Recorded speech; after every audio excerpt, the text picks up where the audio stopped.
தமிழக முதலமைச்சர் தளபதி அவர்கள் வந்து என்ன சொல்லியிருந்தாங்க, கிறிஸ்துவ இஸ்லாமிய மக்களுக்கு வந்து அதாவது தமிழகத்தில் வந்து 150 கோடி ரூபாய் ஒதுக்கியிருக்காங்க. அது வந்து சிறப்பான அதாவது கிறிஸ்துவ தலத்தில் அவங்களுக்கு இடுகாடு வசதி, சுற்றுமுதல், அப்புறம் வந்து பில்டிங் வந்து புனரமைக்கிறதுக்கு நிதி ஒதுக்கியிருக்காங்க. அதுக்காக வந்து இப்போ சர்ச்சுக்கு வந்துருக்கோம். சார்பில் வந்து அந்த ரெகுலர் வாங்கி தலைமை செஞ்சுருக்கோம். மாநில சிறுபான்மையினருக்கு அதை சமர்ப்பித்து உங்களுடைய குறையை வந்து நாங்கள் வந்து நிவர்த்தி செஞ்சுருக்கோம். இப்படி இருந்தாலும் வந்து நாங்கள் ஓட்டு கேட்கறதோ மற்றது கேட்கறதில்ல. முக்கியமாக வந்து சிறுபான்மை மக்கள் அதே போல கிறிஸ்துவ இஸ்லாமிய மக்களுக்கு வந்து ஒரு நலத்திட்டம் சேர்ந்த தளபதி இப்போ ஒதுக்கியிருக்காங்க.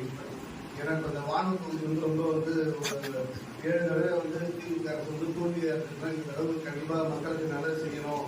அவங்க கிறிஸ்துவ மக்களுக்கு வந்து ஒரு பில்டிங் இது போல ஒரு வசதிகள் செய்யணும் அப்படின்னு தான் சொல்லியிருக்காங்க. அந்த ரெஃபரன்ஸ் வாங்கி நாங்கள் வந்து மாநில சிறுபான்மையினர்கிட்ட கொடுத்து எங்கள் தலைவர்களையும் கொடுத்து உங்களுக்கு எவ்வளோ சீக்கிரம் முடியுமோ நாங்கள் வந்து அந்த நலத்திட்ட வாங்கி கொடுப்போம்.